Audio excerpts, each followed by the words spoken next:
6시간 동안 폭우 속에서 모래주머니를 나르는데 정말 신기한 일이 일어났습니다. 아무도 지시하지 않았는데도 수십 명의 사람들이 완벽하게 협력하더라고요. 마치 하나의 유기체처럼 움직이는 거예요. 개인주의 문화에서 자란 하버드 학생이 한국에서 겪은 이 충격적인 경험, 과연 믿을 수 있을까요? 처음에는 의심했던 그가 결국 그 협력의 일부가 되어버린 놀라운 이야기입니다. 한국에서만 가능한 이 특별한 현상의 정체는 과연 무엇일까요? 그 가슴 따뜻한 이야기, 오늘의 사연 시작하겠습니다. 여러분의 구독과 좋아요는 저희에게 큰 힘이 됩니다. 댓글을 통해 서로 좋은 정보를 나누어 주세요. 저는 하버드 케네디 스쿨에 다니고 있었어요. 오스카 윌리엄스라고 하는데 그때 나이가 23살이었죠. 매일 아침이면 기숙사에서 눈을 뜨고 있었고 커피 한 잔으로 하루를 시작하고 있었습니다. 키가 180cm 정도 되는 제 몸은 대학교 농구팀에서 운동하면서 탄탄하게 만들어져 있었어요. 파란 눈동자와 갈색 머리카락을 가진 전형적인 미국 학생이었죠. 성격은 ENFP라고 하는데 새로운 것들에는 쉽게 관심을 갖지만 실제로 행동에 옮기는 일은 항상 어려워하고 있었습니다. 매일 국제정치학 강의실을 오가며 공부하고 있었는데 머릿속은 온통 추상적인 개념들로 가득 차 있었어요. 교실에서 친구들과 토론할 때도 마찬가지였습니다. 민주주의의 가장 좋은 형태는 뭘까요? 세계를 다스리는 방법은 어떻게 해야 할까요? 이런 거창한 주제들을 가지고 밤새도록 이야기하고 있었죠. 하지만 결국 모든 것이 이론으로만 끝나고 있었어요. 저에게 있어서 현실 세계라는 것은 개인주의가 강한 미국 사회뿐이었거든요. 집단으로 뭔가를 한다고 해봐야 선거 때 투표하거나 시위에 참여하는 정도가 전부였습니다. 그런 저에게 국제위기관리학이라는 수업은 그냥 학점을 채우기 위해서 선택한 과목이었어요. 재난이 일어났을 때 어떻게 대응하는지, 나라와 나라 사이에서 어떻게 협력하는지, 위기 상황에서 리더가 어떤 역할을 해야 하는지 배우고 있었죠. 하지만 모든 것이 교과서 속에 있는 사례 연구일 뿐이었습니다. 강의 자료를 파란 눈동자로 훑어보면서 저는 늘 생각하고 있었어요. 이런 것들이 과연 현실에서 어떤 의미가 있을까? 갈색 머리를 긁적이며 노트에 끄적거리는 제 모습은 그냥 평범한 대학생 그 이상도 이하도 아니었죠. 강의실 창문 밖으로는 하버드 캠퍼스의 아름다운 풍경이 펼쳐지고 있었어요. 가을 단풍이 물들어가고 있었고 학생들이 책을 들고 이곳저곳을 걸어다니고 있었습니다. 평화로운 일상이 계속되고 있었죠. 저는 그때까지 세상이 이론과 현실로 나뉘어져 있다고 생각하고 있었어요. 이론은 교실에서 배우는 것이고 현실은 그냥 살아가는 것이라고 말이죠. 둘 사이에 어떤 연결고리가 있다는 생각은 전혀 하지 못하고 있었습니다. 수업 시간에 교수님이 여러 나라의 사례들을 보여주실 때도 마찬가지였어요. 아, 그런 일도 있구나 하고 듣기는 했지만 그것이 제 삶과 어떤 관련이 있는지는 느끼지 못하고 있었죠. 마치 멀리 있는 다른 세계의 이야기를 듣는 것 같았습니다. 친구들과 카페에서 만날 때도 비슷한 대화들을 나누고 있었어요. 미래에 뭘 할 거야?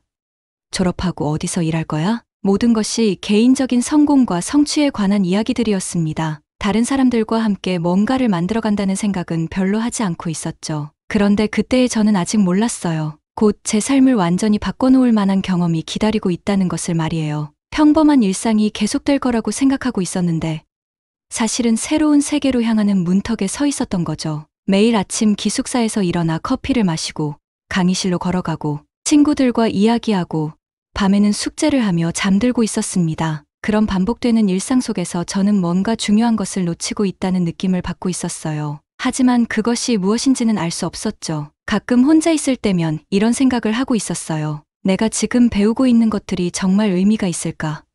이런 식으로 계속 살아가는 게 맞을까? 하지만 답을 찾을 수는 없었습니다. 그냥 모든 사람들이 하는 대로 따라가고 있을 뿐이었죠. 그렇게 평범한 일상이 계속되고 있었어요. 특별할 것도 없고 특별히 문제될 것도 없는 그런 나날들이었습니다. 저는 그때까지 그런 삶이 계속될 거라고 생각하고 있었어요. 하지만 인생이라는 건 정말 예측할 수 없는 것 같아요. 어느 날 갑자기 모든 것이 바뀔 수 있거든요. 그날은 정말 달랐어요. 하버드 케네디 스쿨 교실에 발을 들이는 순간 뭔가 특별한 기운을 느끼고 있었습니다. 평소와는 완전히 다른 느낌이었죠. 교실 벽면에 한국 지도가 걸려 있었고 그 주변에는 수많은 재난 대응 사진들이 붙어 있었어요. 저는 평소보다 일찍 도착해 있었는데 그 사진들을 하나하나 자세히 들여다보고 있었습니다. 홍수가 난 현장에서 사람들이 질서정연하게 대피하고 있는 모습, 지진이 일어난 후에 시민들이 자발적으로 복구 작업에 참여하고 있는 장면들이었어요. 정말 신기했습니다. 이런 일들이 과연 현실에서 일어날 수 있을까? 하는 생각이 들고 있었죠. 마이클 셰퍼드 교수님이 교실에 들어오시는 순간 분위기가 완전히 바뀌었어요. 50대 후반이신 교수님은 평소와 다른 카리스마를 뿜어내고 계셨습니다. 키가 175cm 정도 되시는 단정한 체격에 은빛 머리칼이 살짝 흐트러져 있었고 안경 너머로 보이는 날카로운 눈매가 교실 전체를 압도하고 있었어요. 교수님의 성격은 INTJ라고 들었는데 정말 그 성격답게 모든 움직임이 계산되고 체계적이었습니다. 칠판 앞에 서시더니 천천히 교실을 둘러보고 계셨어요. 학생들은 모두 조용해지고 있었고 긴장감이 흐르고 있었습니다. 오늘 여러분이 볼 것은 단순한 이론이 아닙니다. 교수님의 첫 마디가 교실을 완전히 조용하게 만들었어요. 목소리에 힘이 있었고 뭔가 중요한 일이 시작될 것 같은 느낌을 주고 있었습니다. 교수님은 프레젠테이션 화면을 켜시며 생소한 용어를 제시하셨어요. 하모니, 실행력이라는 말이었습니다. 영어로는 harmony in action이라고 하시더라고요. 저는 그 순간까지 그런 말을 들어본 적이 없었어요.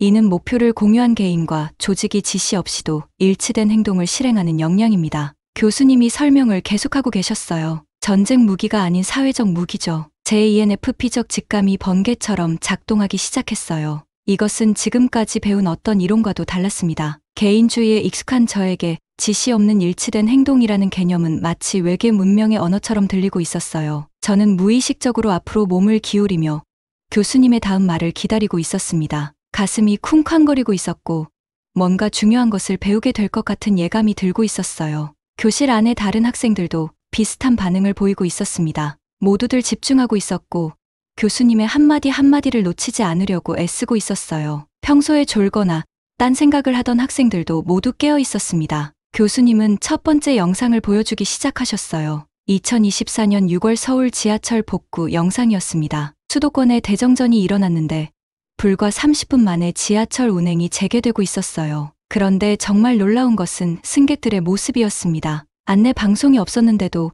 사람들이 서로 통로를 터주며 질서정연하게 이동하고 있었어요. 누가 지시하지 않았는데도 모든 것이 자연스럽게 흘러가고 있었습니다. 마치 미리 연습을 한 것처럼 보였어요. 저는 화면을 보면서 깜짝 놀라고 있었습니다. 이게 정말 가능한 일일까 하는 생각이 들고 있었어요. 미국에서 비슷한 상황이 일어났다면 어떻게 되었을까요?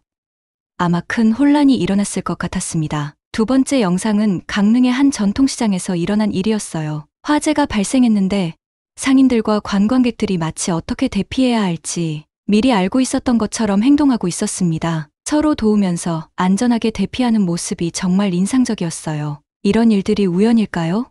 교수님이 질문을 던지셨습니다. 아니면 어떤 특별한 이유가 있는 걸까요? 교실 안이 조용해졌어요. 학생들은 모두 생각에 잠겨 있었고 저도 마찬가지였습니다. 정말 신기한 일들이었거든요. 어떻게 이런 일이 가능할 수 있을까 하는 궁금증이 계속 커지고 있었어요. 교수님은 계속해서 다른 사례들을 보여주고 계셨습니다. 태풍이 왔을 때 주민들이 서로 도우며 대피하는 모습, 큰 행사에서 질서를 유지하는 사람들의 모습, 응급 상황에서 자연스럽게 협력하는 장면들이었어요. 모든 영상에는 공통점이 있었습니다. 누가 지시하지 않았는데도 사람들이 하나가 되어 움직이고 있었다는 것이었어요. 마치 오케스트라처럼 조화롭게 협력하고 있었습니다. 이것이 바로 하모니 실행력입니다. 교수님이 설명을 계속하고 계셨어요. 단순한 협력이 아니라 깊은 차원에서의 일치된 행동을 말하는 거죠. 저는 그 순간 뭔가 중요한 것을 깨달아가고 있었어요. 지금까지 배운 이론들과는 완전히 다른 세계가 있다는 것을 알게 되고 있었습니다. 개인주의 문화에서 자란 저에게는 정말 충격적인 경험이었어요.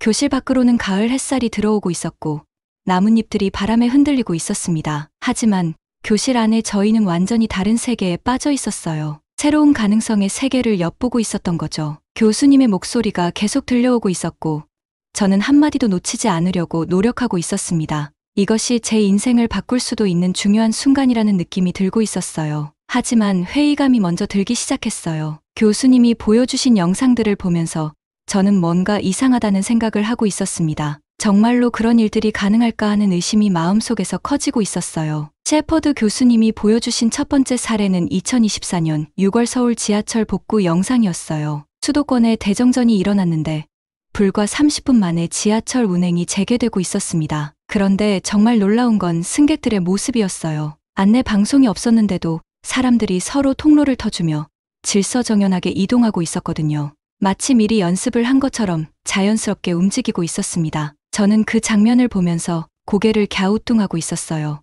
이건 그냥 우연의 일치 아닌가요? 저는 손을 들고 질문했습니다. 제 파란 눈동자에는 의심이 가득했어요. 아니면 미리 훈련된 시나리오일 수도 있고요. 사실 저는 개인주의 문화에서 자라났거든요. 미국에서 비슷한 상황이 발생했다면 어떻게 되었을까요? 뉴욕 지하철에서 정전이 일어나면 혼란과 아비규환이 벌어지는 게 당연하지 않을까요? 사람들이 서로 밀치고 당기면서 먼저 나가려고 할 텐데 말이에요. 교수님은 제 반박을 예상했다는 듯 미소를 지으셨어요. 좋은 지적입니다.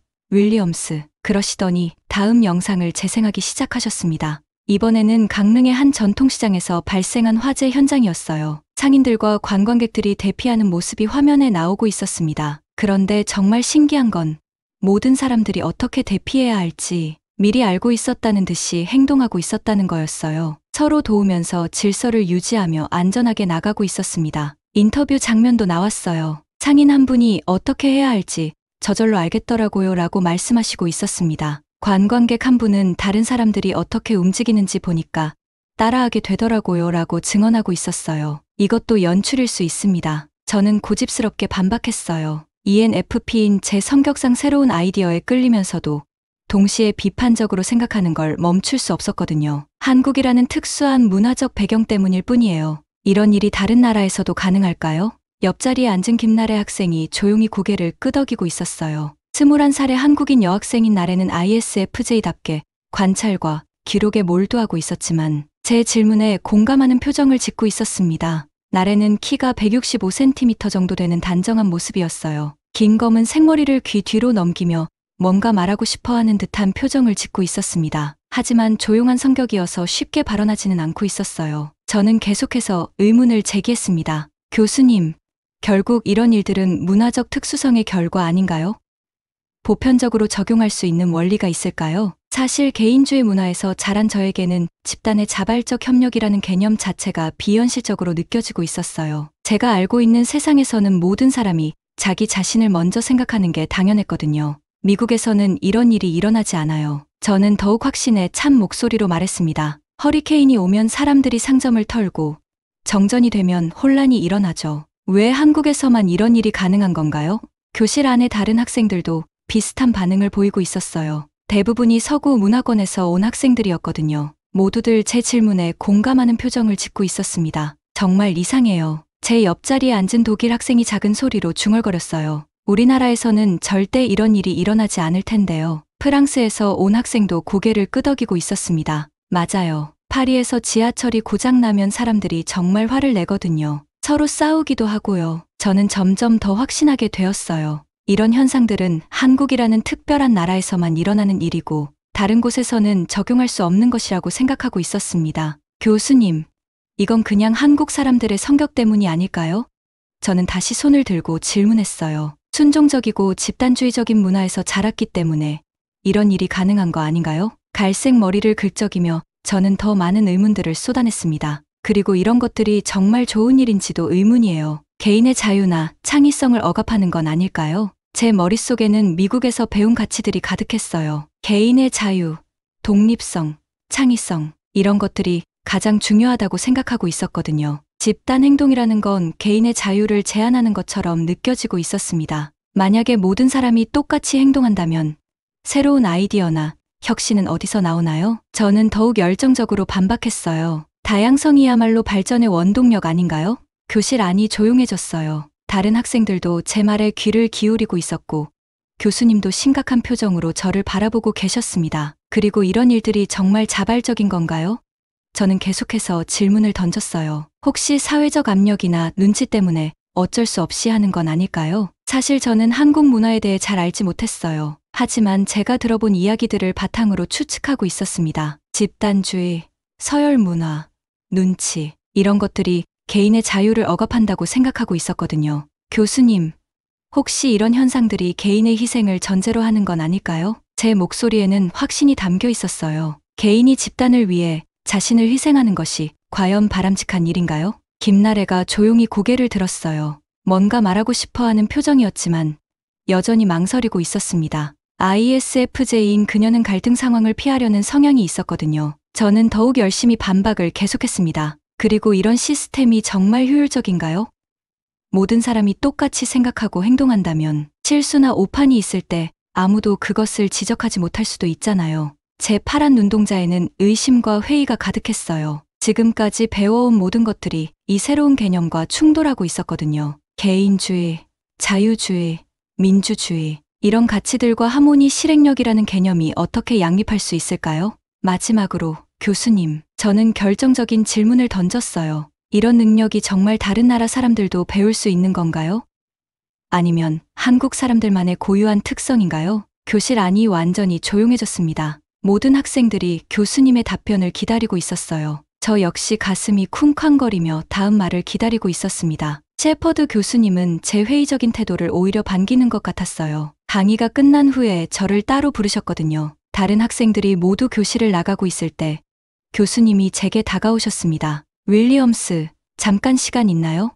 교수님의 목소리에는 특별한 무언가가 담겨 있었어요. 평소와는 다른 느낌이었습니다. 제 연구실로 한번 와보세요. 저는 가슴이 쿵쾅거리며 교수님을 따라갔어요. 복도를 걸어가면서 여러 생각들이 머릿속을 스쳐 지나가고 있었습니다. 혹시 제가 너무 반박을 많이 한 걸까요?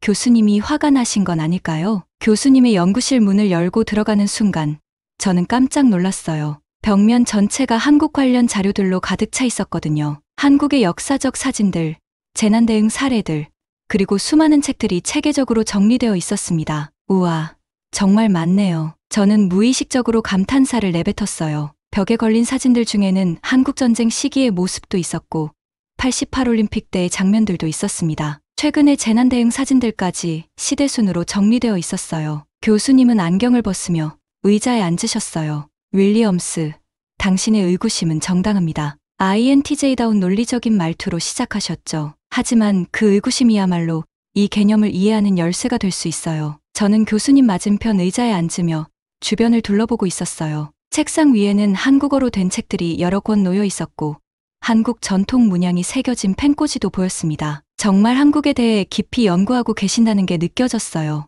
먼저 역사를 봅시다. 교수님이 조선시대 국경방어 지도를 펼치며 말씀하셨어요. 조선은 수백 년간 외침을 막아내면서 자발적 방어 체계를 구축했습니다. 지도 위에는 빨간 선들이 그어져 있었어요. 북쪽으로부터 오는 침입에 대비한 방어선들이었습니다. 교수님의 손가락이 지도 위를 따라 움직이며 설명을 계속하고 계셨어요. 이 방어 체계의 특징은 중앙 정부의 명령 없이도 지역 단위에서 자발적으로 작동했다는 겁니다. 교수님의 목소리에 힘이 실리고 있었어요. 625 전쟁 때도 1997년 외환위기 때도 마찬가지였죠. 저는 갈색 머리를 긁적이며 생각에 잠겼어요. 그럼 이건 학습된 행동인 건가요?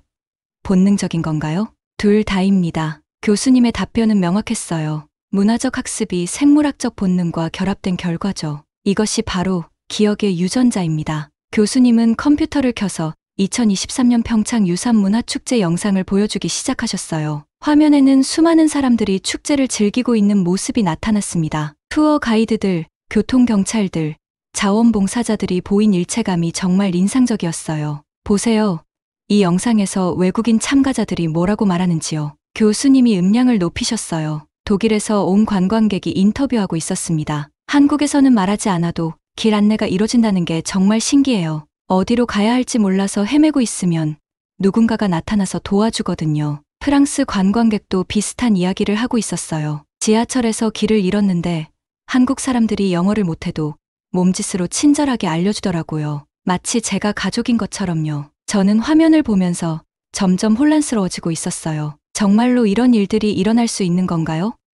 미국에서는 상상하기 힘든 장면들이었거든요. 이것이 단순한 문화적 특수성이라면 왜 규모가 커질수록 더 효과적일까요? 교수님의 질문이 제 고정관념을 흔들기 시작했어요. 미국이나 유럽의 사례와 비교해보세요. 교수님은 다른 영상들도 보여주셨어요. 뉴욕에서 일어난 대정전 사건, 런던 테러 직후의 혼란상, 파리 시위 때의 무질서한 모습들이었습니다. 한국의 사례와는 정말 대조적이었어요. 조직 간 소통 지연, 통제 우선주의, 개인주의적 대응. 교수님이 하나하나 짚어가며 설명하셨어요. 이런 것들이 왜 발생하는지 생각해 보셨나요? 저는 처음으로 제 편견을 의심하기 시작했어요. 지금까지 당연하다고 생각했던 것들이 사실은 당연한 게 아닐 수도 있겠다는 생각이 들기 시작했거든요. 윌리엄스, 여기 흥미로운 연구 결과가 있어요. 교수님이 두꺼운 파일을 꺼내셨어요. MIT에서 진행한 집단 행동 연구입니다. 파일을 펼치니 그래프와 표들이 가득했어요. 숫자들이 빼곡히 적혀 있었지만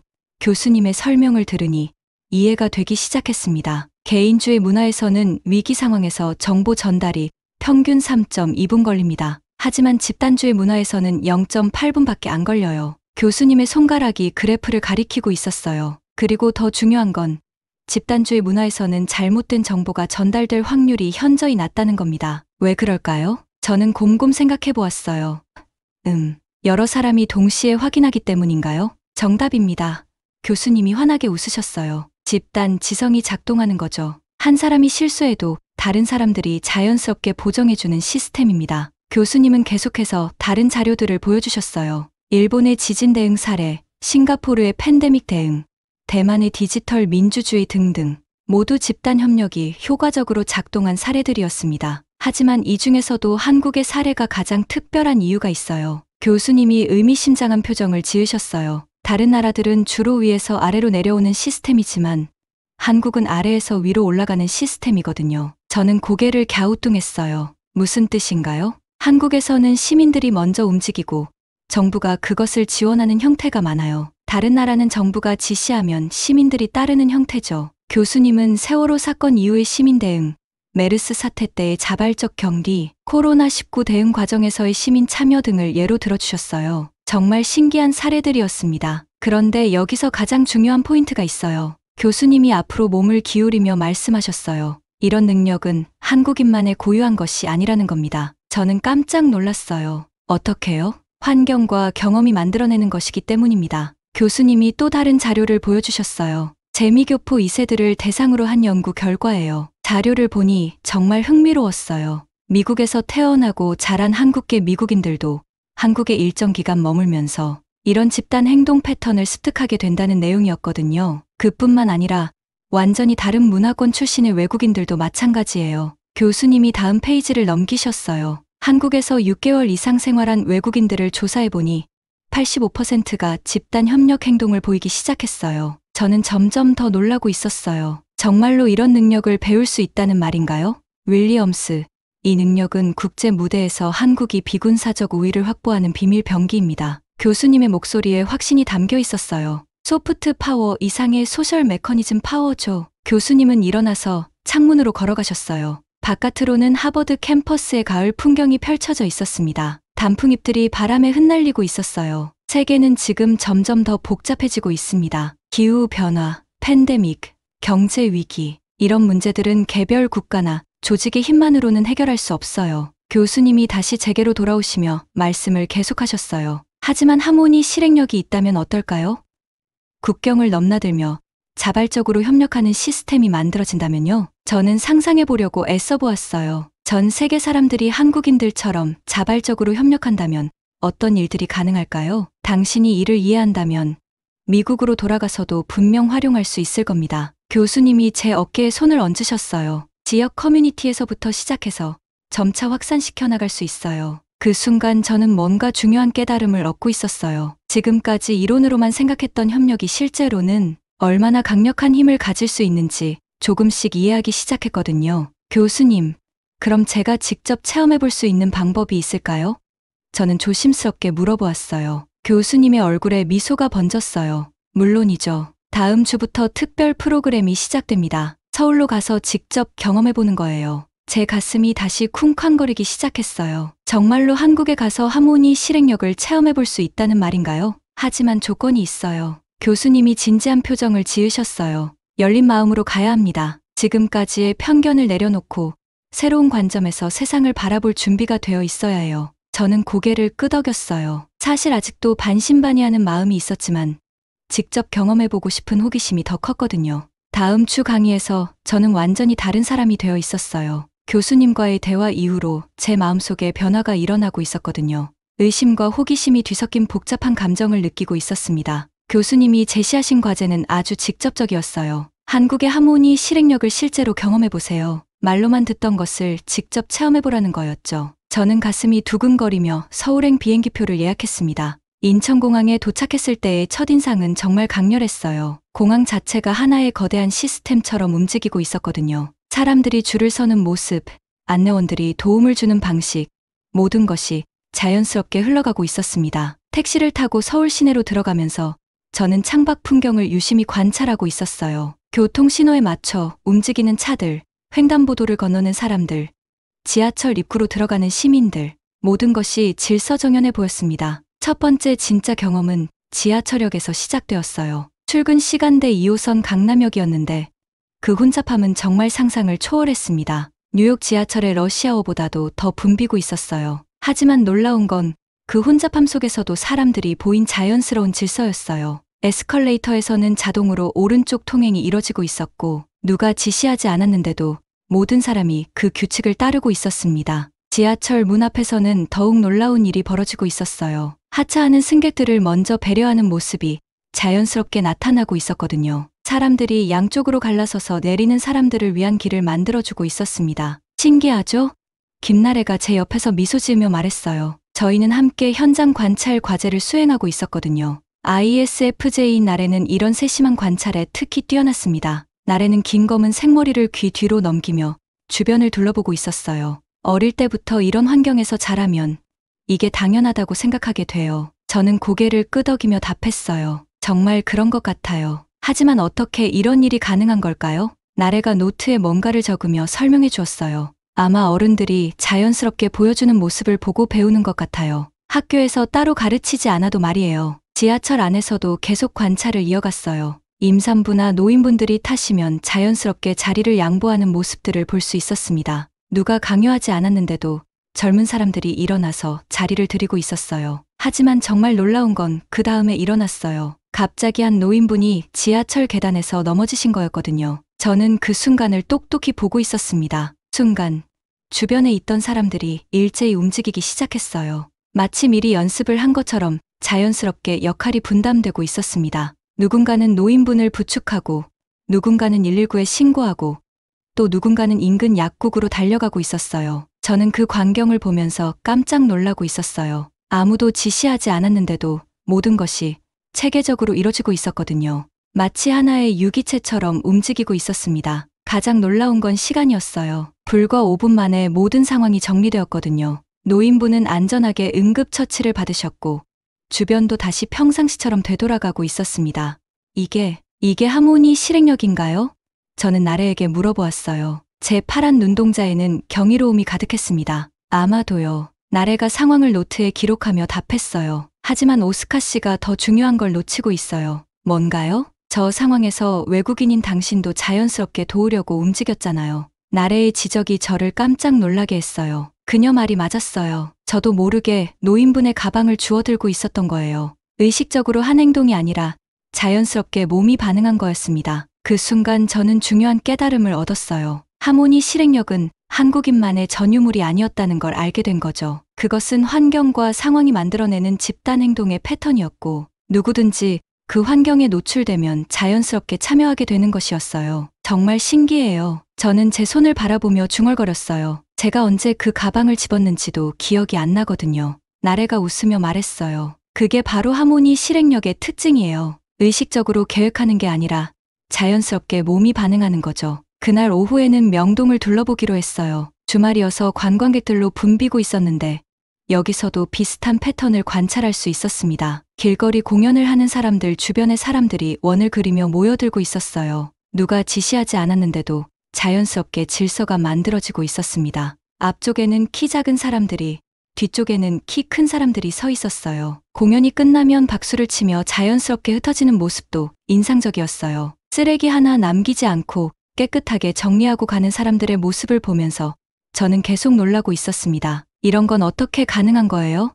저는 나래에게 계속 질문을 던지고 있었어요. 글쎄요. 나래가 생각하는 표정을 지었어요. 아마 어릴 때부터 보고 배운 것들이 자연스럽게 몸에 밴 것 같아요. 특별히 의식하지 않아도 되는 거죠. 저녁 시간에는 홍대 근처의 한 카페에 앉아서 하루를 정리해 보았어요. 노트에 관찰한 내용들을 적어보니 정말 많은 일들이 있었다는 걸 알게 되었습니다. 오늘 하루만으로도 정말 많은 걸 배운 것 같아요. 저는 커피를 마시며 나래에게 말했어요. 미국에서는 상상할 수 없는 일들이었거든요. 나래가 고개를 끄덕이며 답했어요. 저도 오스카 씨를 통해서 새로운 관점을 배우고 있어요. 당연하다고 생각했던 것들이 사실은 특별한 거였구나 하는 생각이 들어요. 창밖으로는 서울의 야경이 펼쳐지고 있었어요. 수많은 사람들이 오가고 있었지만 모든 것이 조화롭게 흘러가고 있었습니다. 교통신호에 맞춰 움직이는 사람들, 버스 정류장에서 질서를 지키는 시민들, 모든 것이 하나의 큰 시스템처럼 작동하고 있었어요. 내일은 뭘 관찰해 볼까요?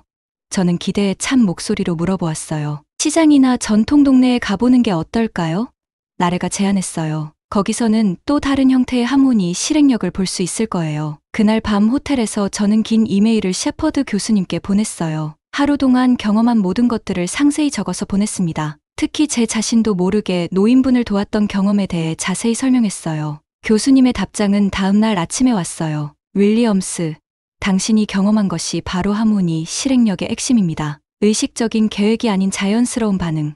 그것이 진정한 집단 지성의 힘이죠. 저는 교수님의 메일을 읽으며 가슴이 뛰고 있었어요. 어제까지만 해도 반신반의했던 개념이 이제는 실체가 있는 것으로 느껴지고 있었거든요. 앞으로 일주일 더 관찰해보세요. 그리고 가능하다면 직접 참여할 기회도 찾아보세요. 교수님의 조언이 메일 끝에 적혀 있었어요. 저는 창밖을 바라보며 다짐했어요. 이번 일주일 동안 최대한 많은 것을 배워보겠다고 말이에요. 그리고 이 경험을 통해 제 자신도 변화시켜보겠다고 생각했습니다. 아침 식사를 하러 호텔 레스토랑에 내려갔을 때도 작은 발견이 있었어요. 뷔페에서 음식을 가져가는 사람들의 모습을 보니 여기서도 자연스러운 질서가 만들어지고 있었거든요. 줄을 서는 방식, 음식을 담는 순서, 접시를 정리하는 방법, 모든 것이 효율적으로 이뤄지고 있었어요. 누가 규칙을 정하지 않았는데도 모든 사람이 비슷한 패턴으로 행동하고 있었습니다. 오늘도 재미있는 하루가 될 것 같아요. 저는 나래와 만나면서 기대에 찬 목소리로 말했어요. 어제와는 완전히 다른 마음가짐이었습니다.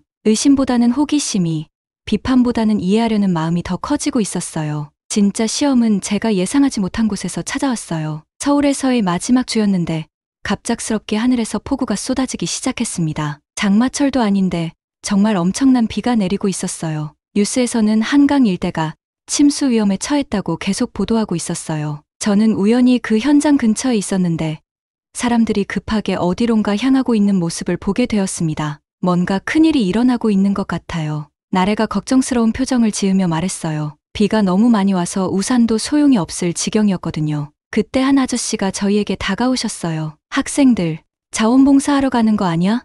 한국말로 물어보시는데 저는 잘 알아듣지 못했어요. 나래가 저를 대신해서 답했어요. 네, 도와드릴게요. 그렇게 저는 예상치 못하게 모래주머니를 나르는 자원봉사에 참여하게 되었어요. 한강 둑 근처에는 이미 수십 명의 사람들이 모여 있었고 모두 비에 흠뻑 젖은 채로 일하고 있었습니다. 처음에는 정말 어색했어요. 언어 장벽도 있었고 한국 사람들의 빠른 대응 속도를 따라가기가 힘들었거든요. 저는 갈색 머리에서 물이 뚝뚝 떨어지는 채로 어리둥절하게 서 있었어요. 여기, 이렇게 하면 돼요. 한 아줌마가 저에게 친절하게 알려주셨어요. 모래주머니를 나르는 방법을 몸짓으로 설명해주고 계셨습니다. 저는 ENFP적 적응력을 발휘해서 빠르게 상황을 파악하려고 애쓰고 있었어요. 사람들의 움직임을 관찰하고 어떤 패턴으로 일이 진행되는지 이해하려고 했습니다. 놀라운 일이 벌어지기 시작했어요. 누가 지시하지 않았는데도 자연스럽게 역할이 분담되고 있었거든요. 젊은 남성들은 무거운 모래주머니를 나르고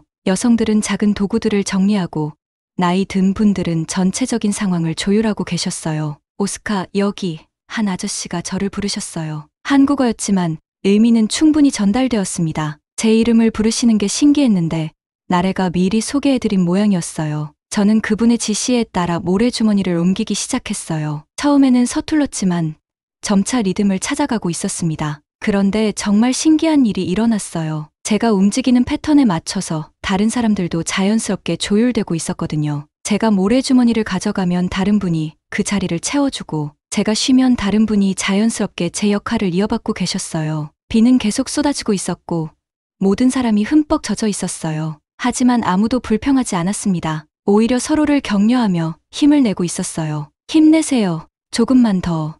이런 말들이 여기저기서 들려오고 있었어요. 저는 한국어를 잘 못했지만 그 따뜻한 마음은 충분히 느낄 수 있었습니다. 2시간이 지나고 3시간이 지나고 시간이 흘러갈수록 저는 점점 더 놀라고 있었어요. 이렇게 많은 사람이 하나의 목표를 위해 완벽하게 협력하는 모습을 본 적이 없었거든요. 중간중간 휴식 시간에는 누군가가 따뜻한 차를 돌리기도 했어요. 어디서 구해왔는지 모르겠지만 보온병에 담긴 차가 사람들 사이를 돌고 있었습니다. 고마워요. 저는 차를 건네받으며 한국어로 감사 인사를 했어요. 그러자 주변 사람들이 환하게 웃으며 고개를 끄덕이셨습니다. 4시간째가 되자 제 몸은 이미 한계에 다다르고 있었어요. 평소에 운동을 했다고 해도 이런 강도 높은 육체 노동은 처음이었거든요. 하지만 포기할 수 없었어요. 주변 사람들이 계속 힘내고 있는데 외국인인 저만 먼저 그만둘 수는 없었거든요. 더 중요한 건 저 자신도 이 일이 정말 의미 있다고 느끼고 있었다는 거예요. 5시간째에는 정말 신기한 경험을 했어요. 제가 지쳐서 속도가 느려지자 주변 사람들이 자연스럽게 제 목까지 감당해주기 시작한 거예요. 누가 말하지 않았는데도 말이에요. 괜찮아요.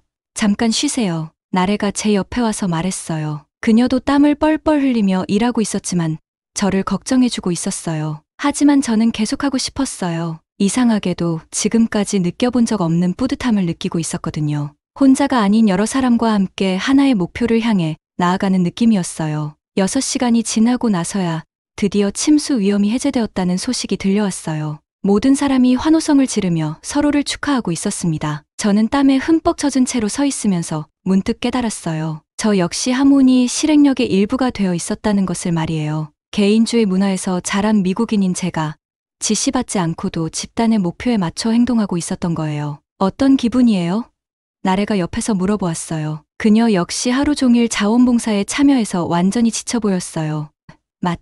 마치 처음으로 진짜 의미 있는 일을 한 것 같아요. 저는 솔직하게 답했어요. 이론으로만 알던 협력이 실제로는 이런 건지 처음 알았어요. 집으로 돌아가는 길에 저는 계속 생각에 잠겨 있었어요. 오늘 경험한 일들이 정말 놀라웠거든요. 처음에는 어색하고 힘들었지만 시간이 지날수록 자연스럽게 적응해 갔어요. 가장 놀라운 건 제 자신의 변화였어요. 평소 같았으면 이런 힘든 일을 6시간이나 계속할 수 없었을 텐데 오늘은 마지막까지 해낼 수 있었거든요. 뭔가 달라진 것 같아요. 저는 나래에게 말했어요. 제 안에 있던 무언가가 깨어난 느낌이에요. 나래가 미소를 지으며 답했어요. 그게 바로 하모니 실행력이에요. 혼자서는 할 수 없는 일도 여러 사람이 함께하면 가능해지는 거죠. 다음 날 마지막 강의에서 셰퍼드 교수님은 저에게 특별한 과제를 주셨어요. 미국으로 돌아가서 이 경험을 어떻게 활용할 수 있을지 계획을 세워보세요. 교수님의 연구실에서 마지막 면담을 할 때 저는 지난 일주일 동안의 경험을 상세히 말씀드렸어요. 특히 어제 자원봉사 경험에 대해 길게 이야기했습니다.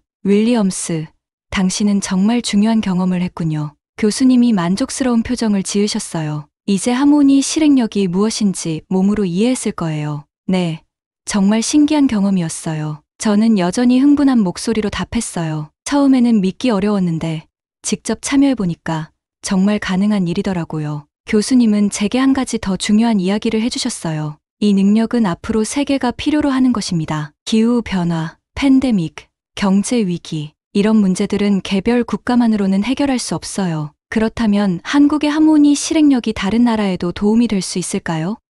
저는 궁금해서 물어보았어요. 물론입니다. 교수님의 답변은 확신에 차 있었어요. 당신이 증명했잖아요. 미국인인 당신도 이 환경에서 자연스럽게 협력할 수 있었거든요. 비행기에서 저는 긴 보고서를 작성하기 시작했어요. 한국에서 배운 하모니 실행력을 미국의 지역 커뮤니티에 어떻게 적용할 수 있을지, 개인주의 문화 속에서도 집단 협력을 이끌어낼 수 있는 방법들을 정리했어요. 제 파란 눈동자는 이제 새로운 가능성들로 빛나고 있었어요. 지난 일주일 동안 경험한 일들이 제 인생관을 완전히 바꿔놓았거든요. 가장 중요한 깨달음은 협력이 희생이 아니라는 것이었어요. 오히려 개인의 능력을 더욱 발휘할 수 있게 해주는 도구라는 걸 알게 되었습니다. 미국에 돌아가면 뭐부터 시작할까? 저는 혼자 중얼거리며 계획을 세우고 있었어요. 대학 캠퍼스에서부터 시작해서 점차 지역 사회로 확산시켜 나가면 어떨까 하는 생각이 들었어요. 하버드로 돌아온 저는 더 이상 이론에만 매몰된 학생이 아니었어요. 행동으로 연결되는 협력의 중요성을 깊이 체득한 실천가가 되어 있었습니다. 동료 학생들에게 한국에서의 경험을 이야기할 때마다 저는 가슴이 뛰고 있었어요. 처음에는 믿지 않던 친구들도 점차 관심을 보이기 시작했거든요. 정말 그런 일이 가능해? 룸메이트인 톰이 의심스러운 표정으로 물어보았어요. 직접 경험해봐야 믿을 수 있을 거야. 저는 확신에 찬 목소리로 답했어요. 나도 처음에는 믿지 않았거든. 그리고 언젠가 한국이 세계 분쟁 지역에서 평화 유지 모델로 떠오를 수 있으리라는 확신을 갖게 되었어요. 군사력이 아닌 사회적 협력의 힘으로 말이에요. 그 확신은 강의실을 떠난 이후에도, 미국으로 돌아온 이후에도 제 머릿속을 떠나지 않았어요. 오히려 시간이 지날수록 더욱 강해지고 있었습니다. 저는 이제 새로운 꿈을 갖게 되었어요. 하모니 실행력을 전 세계에 알리는 일, 그리고 실제로 적용할 수 있는 방법들을 연구하는 일이었습니다. 아직 시작에 불과해. 저는 거울을 보며 다짐했어요. 이제부터가 진짜 중요한 일이야. 한국에서의 일주일이 제 인생을 완전히 바꿔놓았어요. 이론과 현실, 개인과 집단, 경쟁과 협력, 이런 이분법적 사고에서 벗어나게 해준 소중한 경험이었습니다.